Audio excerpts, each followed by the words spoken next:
Assalamualaikum warahmatullahi wabarakatuh. Kembali lagi di channel Asep Wahyu TV. Pada episode kali ini kita akan membahas tentang mengenal aerator dan fungsinya dalam kolam biovlog. Namun bagi teman-teman yang belum subscribe, silahkan subscribe terlebih dahulu agar selalu update dengan informasi dari kanal ini. Lalu like bila kalian suka dengan video ini, serta share ke teman-teman lainnya agar mereka juga tahu tentang informasi yang kita berikan.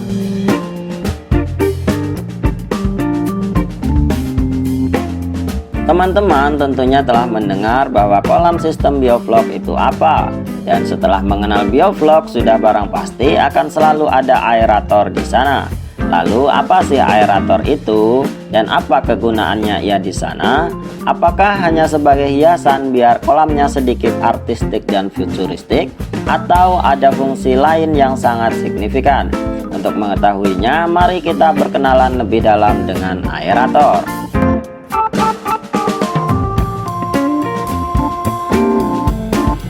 Baiklah teman-teman, aerator adalah sebuah alat penghasil gelembung udara yang fungsi utamanya adalah menghasilkan tambahan oksigen pada akuarium atau kolam. Dengan lebih sederhananya kita sebut dalam bahasa Indonesia adalah pompa udara. Namun berbeda dengan kompresor teman-teman. Perbedaannya di mana? Nantilah kita bahas di channel lainnya. Ada beberapa jenis aerator. Di antaranya aerator atau kincir air tambak, turboprojet, aerator celup, aerator akuarium, dan masih banyak jenis lainnya teman-teman. Lalu apa sebenarnya fungsi aerator untuk kolam biovlog? Di dalam sistem biovlog kita harus berusaha menciptakan vlog sebagai sumber makanan tambahan yang berguna untuk pertumbuhan ikan. Selain itu, dalam proses pembentukan vlog diperlukan beberapa proses mixing yang membutuhkan sirkulasi air secara terus-menerus. Barang tentu tidak mungkin kan kita secara konvensional mengaduk air dengan menggunakan tangan. Maka dari itu kita memerlukan aerator untuk melakukan hal tersebut. Selain itu, ada beberapa fungsi yang tidak kalah pentingnya dari aerator dalam penerapan sistem biovlog. Di antaranya adalah yang pertama, melarutkan oksigen dalam air. Dalam memelihara ikan, terutama yang menggunakan kolam sempit, apalagi yang melakukan tebar padat, oksigen sangat penting bagi kelangsungan hidup sang ikan. Ikan memerlukan asupan oksigen terlarut tertentu di dalam air untuk bertahan hidup. Setiap ikan memiliki standar yang berbeda-beda. Jika di dalam sebuah kolam tidak memenuhi kebutuhan oksigen sesuai dengan standar ikan, maka bisa dipastikan ikan akan mengalami kematian lebih cepat, dan itu sangat merugikan peternaknya. Selanjutnya, oksigen juga diperlukan untuk melarutkan atau menetralkan beberapa penyakit ikan, di antaranya jamur dan bakteri. Sebab penyakit-penyakit ikan tersebut lebih senang di media dengan kadar oksigen yang rendah. Yang kedua, menghilangkan gas-gas yang tidak diperlukan di dalam kolam. Kotoran dan urin ikan tentunya mengandung beberapa unsur yang tidak baik untuk ikan. Di dalam air, kotoran tersebut terfermentasi sehingga menghasilkan gas yang tidak baik untuk perkembangan ikan.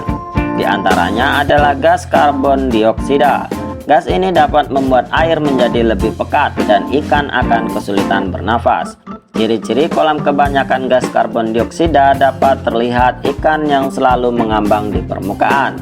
Ini menandakan bahwa air di dasar kolam sudah penuh dengan gas karbon dioksida dan yang lainnya.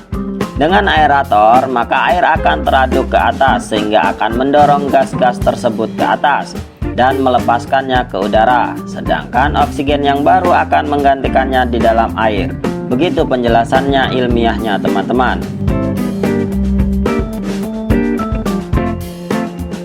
Yang ketiga, menghilangkan oksidasi besi dan mangan di dalam air.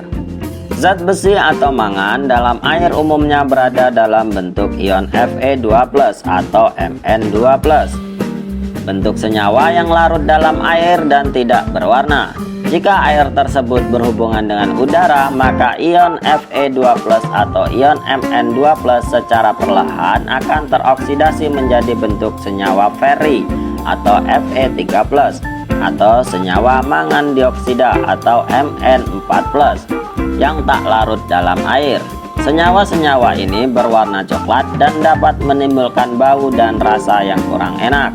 Banyak cara untuk menghilangkan zat besi dan mangan dalam air. Salah satu cara yang sederhana yaitu dengan cara proses aerasi. Dan yang keempat, mereduksi amoniak dalam air melalui proses nitrifikasi. Nitrifikasi adalah proses pembentukan senyawa nitrat dari senyawa amonium. Proses ini merupakan proses di mana ion amonium dioksidasi menjadi ion nitrit, serta ion nitrit menjadi ion nitrat. Untuk lebih lengkapnya silakan teman-teman googling sendiri di smartphone kalian masing-masing. Fungsi aerasi ternyata begitu penting teman-teman, dan mengapa bioflok sangat tergantung pada aerasi yang dilakukan. Bila gagal dalam melakukan aerasi berarti juga gagal dalam sistem biofloknya. Dari penjelasan di atas bahwa aerasi begitu banyak manfaatnya, salah satunya adalah menghilangkan bau pada kolam, terkhusus kolam lele, sehingga bisa mengurangi polusi udara dan menghindari ocehan tetangga. Maknanya adalah bila teman-teman ingin kolam lelenya tidak bau, maka gunakan aerator. Itu yang betul teman-teman. Dan itulah teman-teman video pembahasan tentang aerator.